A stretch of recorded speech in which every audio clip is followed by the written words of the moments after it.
Yan ang magandang araw sa ating mga kwending. So meron tayong gagawin dito mga kwending, ay isang Bluetooth speaker. So ang naging problema nitong Bluetooth speaker ng mga kwending ay yung kanyang charging pin naman ay nagcha-charge siya.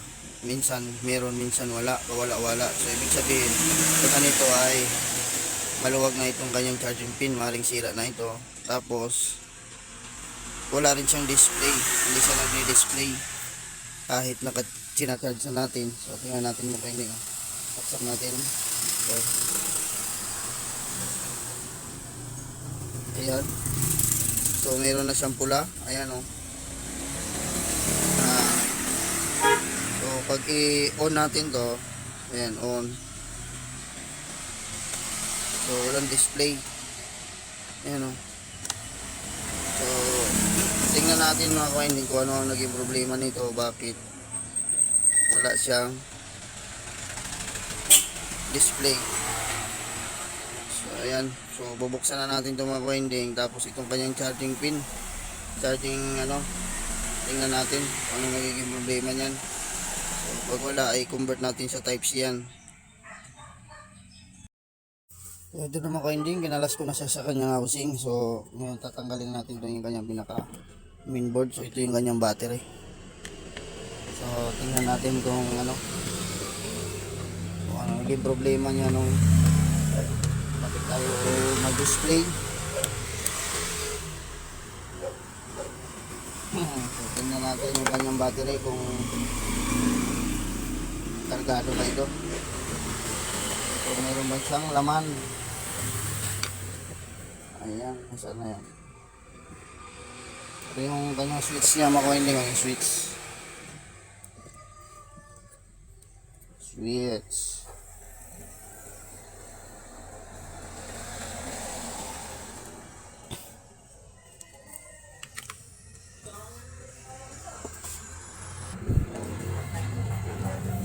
Na-tester natin itong mga kwending.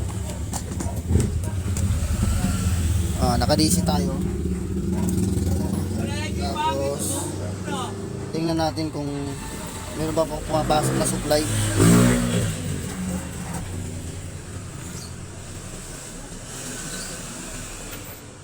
So wala, nawawala. Yun, tama yata itong aking charging cord.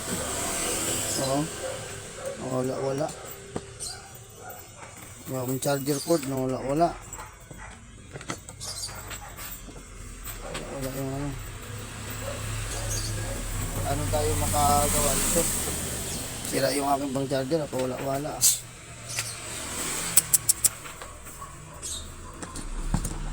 Nagbabaluktot. So yan mga kwending, napa-steady na natin yung kanyang power, ayan o. So naayos na natin kasi maluluwag kanina. So, tingnan natin kung yung 5 volts yan dito. So mayroon papasok yan kasi may ilaw naman eh. May ilaw yung ano, yung indicator light. So tingnan natin dito sa kanyang charger. Ayun, may 5 volts. Tapos dito sa kanyang switch, papuntang switch. So nakatawa pa yung on. So may on natin dito. Ayan, i-on natin. Tapos naka-ground lang tayo. So tingnan natin kung may supply. So wala oh. So walang pumapasok na 5 volts.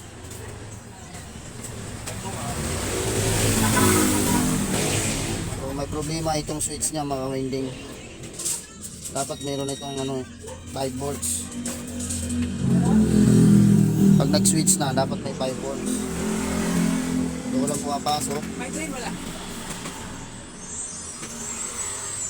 So wala oh. Wala talaga. So yung papasok niya galing dito. Ano natin terminal nito? May terminal nito. Makita eh. 5 volts. So dito yung terminal niya. Tingnan natin dito. Terminal ng ating switch. Kaya makita. Ayan, yan dapat makita. Ayan. Yan. Tingnan natin kung merong 5 volts. Kaso lang tester natin hindi nakita. Yan.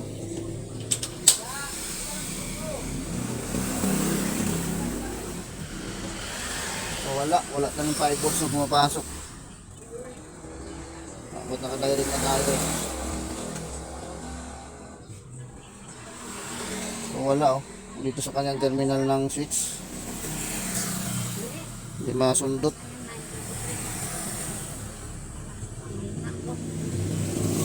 wala sa mga coiling. Wala. Susundan natin tong ano. So, dito tayo mag-intake sa ano. Sa battery.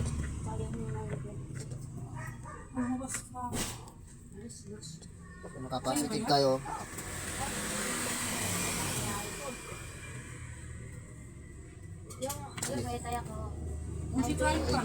Ground natin, ground. Ground. Usapan natin na unsi Makita. na lumabas. Tingnan natin to. Lumabas yun ang parang kumuha. Ayun, meron naman supply sa USB. Tapos dito sa kanyang switch. Anong hirap ah. Tusok na natin dito. Alo? Yun, wala na. Nagalaw na natin charger. Ano yun?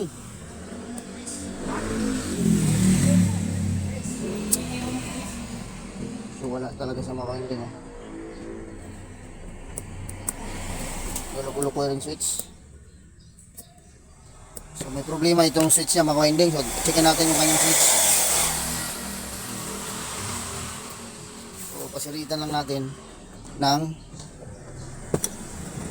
WD-40.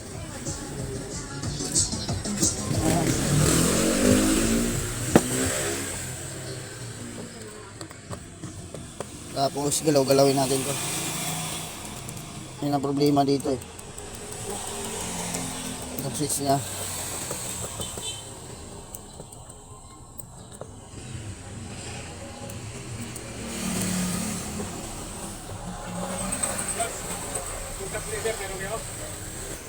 So yun, maka-winding i-charge muna natin. Okay. Hindi na makabulo yung ating battery. So tingnan natin yung battery, supply ng battery. Ayan, naka-DC. Tingnan natin yung battery.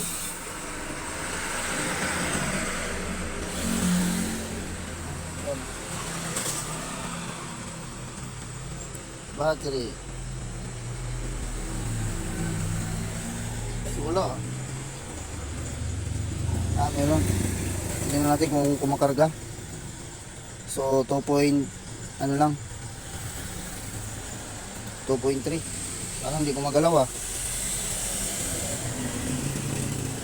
Parang ayaw kumalaw yung battery ah. Parang hindi nagcha-charge ah. Tanggalin nga natin. So wala pa rin ako hindi. So tinanggal na natin yung battery. Pero wala pa rin pumapasok. O walang 5 volts dun sa kanyang battery. Dapat pag nakahang yung battery, dapat meron tayong masukat na ano dyan, 5 volts or 4 volts. Wala oh.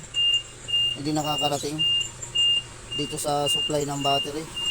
Papuntang battery. Hindi siya nakakarating. Ayan oh. Hindi siya nakakarating.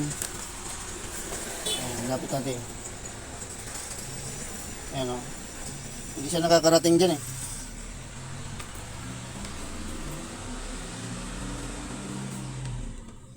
Hindi nakakarating dito sa ano. Ayan o. Point lang. Ganyan yung test. Point lang. Pero may ilaw yan. Ayan o. Nakapula yan charger niya. Wala na naman. So nawawala-wala. Ang kanyang ano. Ayan o. Kailangan natin stable to. So wait lang mga coinding at magpalit tayo ng ano, maglagay tayo ng type C. Mag-convert muna tayo ng type C at nagluluko yung itong yung micro ano niya, USB cord. Yan. So ito na mga ka-winding, nakapalitan lagyan na natin ng pang type C. Ayan o. So pang type C na charging charging pin. So dito yung kanyang positive, tapos ground. Yung may naka-indicate naman diyan. Tapos dito mga ka-winding, so dito natin tinapyan. Yung galing dito, itong charging malabo. Yan, itong charging pin niya. So yung positive niya nandito sa kaliwa. So pumunta rito yan. Ayan, dumaan ang resistor. So itong SMD capacitor. Tapos ito yung IC niya. So dito tayo nag-tap ng, so dinirect na natin dito mga ka-winding yung ating hindi na natin pinadaan dito. So magkarugtong lang naman yan. So dito ako naglagay sa pinaka-resistor niya. Yan, tapos itong ground niya. So kahit saan yan mga ka-winding. So bahala na kayo kung saan yung ilagay. So ito kasi mga ka-winding yung charging IC niya para doon sa kanyang battery. So dito yung battery niyan eh. So ayan. So ngayon, lagyan na natin ng charge. Ito. So inabaan ko lang muna at pangsamantala muna ito. So ayan, may ilaw na tayo. So ngayon, yun ang checkin natin mga ka-winding dito sa kanyang So baba natin to. Ito yung battery, terminal ng battery. Tingnan natin kung mayroong papasok diyan. Papasok na supply. So ayan, wala. So ayan na natin, lagay natin sa DC. Ayan. So tingnan natin dito sa kanyang, so mag ground lang tayo mga ka-winding ha. Ground. Tapos ito yung positive battery. So wala. Wala din. Wala. Direct na tayo dito. So direct na tayo dito. So yun, wala wala talagang pumapasok papunta rito. Pero itong IC niya, sige natin yung IC. Ayan, IC niya. So naka-ground tayo mga ka-winding. So dito ground. Ito yung isang paa ng ng IC, pinaka-input niya. So di ba meron 5 volts. So dapat paglabas niyan dito, meron din. So meron tayong 4.2. So okay yan. So ibig sabihin buo yung ating charging IC. So dapat makarating yan dito mga ka-winding. Dito. So pagdating dito, wala So naka-ground tayo. Wala. Kaya yung battery natin, itong battery, so hindi nakakargahan yan. Kasi ang laman lang niya 2.3 lang eh. So wala dito. So ngayon, mag-check naman tayo mga ka-winding kung connected ba ito sa ground, sa capacitive. So bunutin muna natin. Tapos tayo magba-buzzer check. Ayan, buzzer tayo. Ayan. So mag-ground tayo. Kung meron ba ito siyang ground connected. So hindi nang babuzzer. Tapos ito yung positive. Sa positive naman tayo.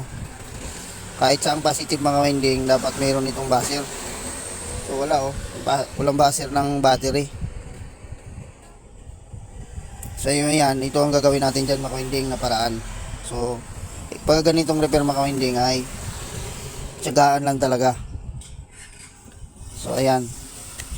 So ito ang gagawin natin dyan mga winding ha. Dali lang. So wala siyang wala siyang ground, hindi siya nagkaroon ng ground, kaya wala talagang papasok. Wala rin siya positive. Yun ang naging problema niya. So ngayon, try natin kukuha tayo ng supply dito, papunta rito sa positive. Tapos yung ground niya, ilagay natin. So padadaanin pa rin natin mga winding ng charging IC. Kasi pag direct natin yan, so hindi magcha-charge yan, mabagal.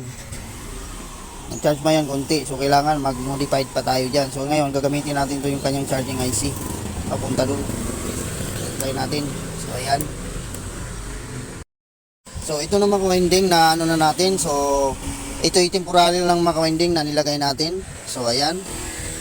So naglagay tayo. So ito yung ano. So ito yung positive ito mga winding nga, yung kulay green. So doon tayo kumuha ng pinaka-out ng charging IC niya mga winding ng supply. Tapos nag-jump tayo papunta ron sa battery. Sa battery niya. Ayan. Kasi yung battery, papunta rito yan. Supply ng battery, papunta yan dito sa system ng pinaka-amplifier niya. Ayan o. Tapos itong ground, ginamit natin kay kulay itim. So ayan, tapos yung ground, so doon, dinikit natin. So ngayon, ay testing na natin i-charge mga winding kung siya ba ay gagana na. So itong ano, nalinis naman na natin to.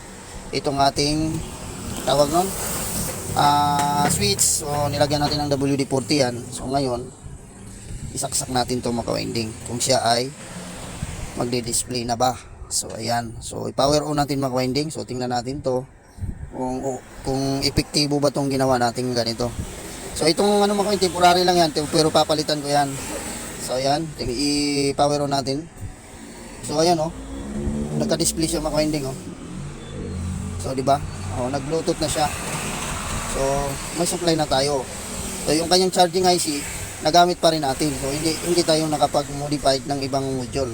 So ginamit pa rin natin yung IC niya kasi hindi naman sira. So ngayon, patayin natin muna ang winding, tapos isaksak natin yung battery. Kunting na naman natin kung siya ay magcha-charge. So ayan. Ay, ano ba yan? Sobrahan pa ng ano, tulak. So tingnan natin kung sigurado may supply na yan. Pero tingnan natin kung siya ay magcha-charge kasi may power na eh, nagtao na siya eh. So ngayon, tingnan natin kung yung kanyang battery ay magkakarga. So yan, ilagay na natin. So so tingnan natin yung kung siya ay magkakarga. Ayan, naka-DC na tayo, DC voltage. So ayan, so tingnan natin dito yung battery niya. So positive. Tingnan natin kung meron ng supply. So ayun, meron na siya mga winding, nagkakarga na. So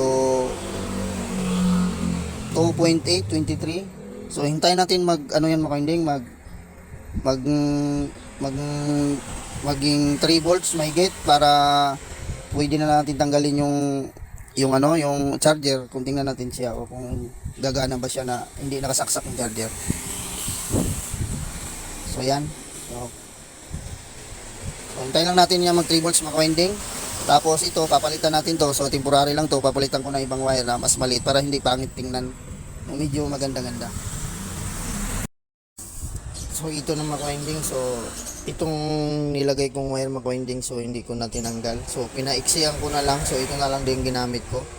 So yan pa rin mga winding. So tapos nilagyan ko na ng pandikit. So ayan. So ito. So papunta yan dito sa ano mga winding, sa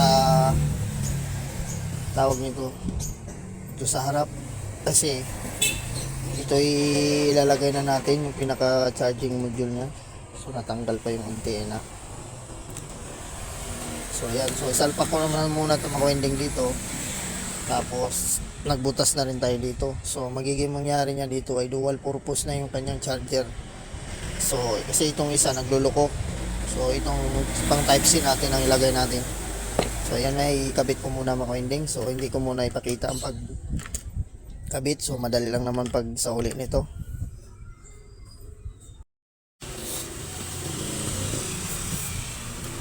Salpa. Ilagay muna natin yung tornilyo.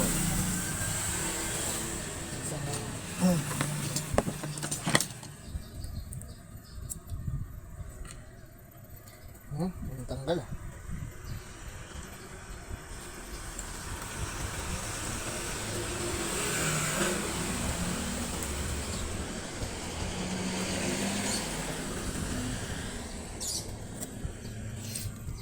Tapos battery, nasaan yung battery? Ito.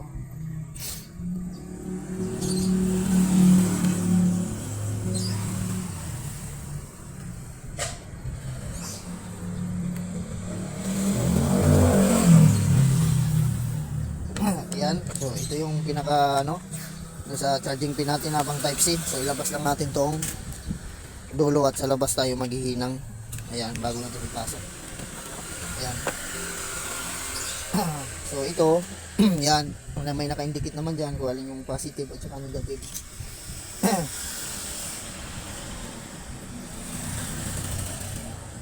May ikot din ah.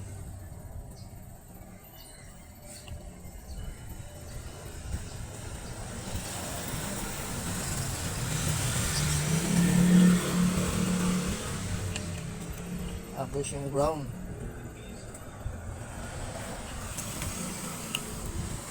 Ayan. Itong natin. Yun. Tapos, lagyan natin yung pandikit.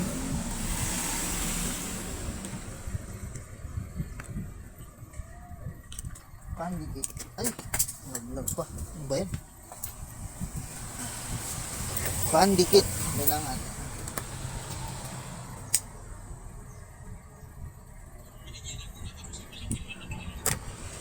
So, nasa na yun? Dikitan natin.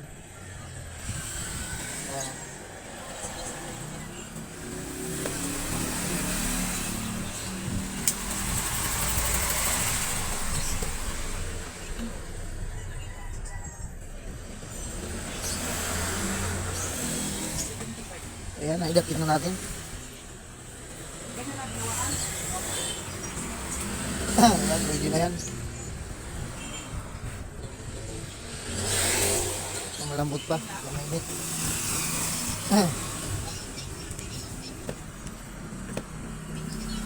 So, ayan.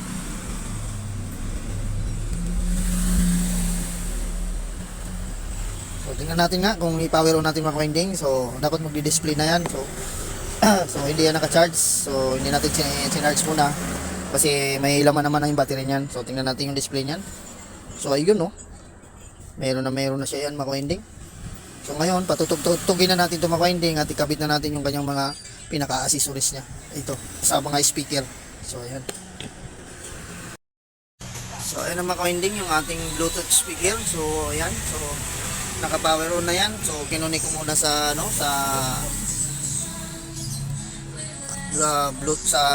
Bluetooth natin para may natin, may play. So ayan. So ayan mga winding, so hindi na naka-charge yan. So na 4 volts na ang laman nito. So ayan, i-power on na natin kasi matumunog. Ayan o. Ayan.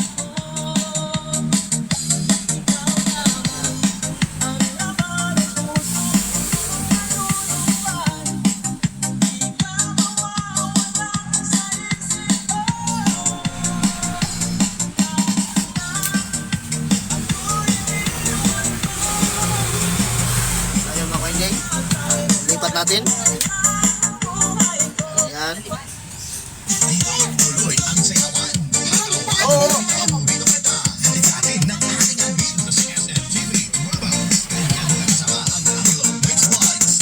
Ayan mga winding, so okay na to yung ating Bluetooth speaker. So ayan. So hanggang dito na lang yung ating video mga winding. So kung bago lang po sa aking channel, so please subscribe at bahit notification bell para update kayo pag may bago tayong video. So ayan, so bye bye na po mga ka-winding.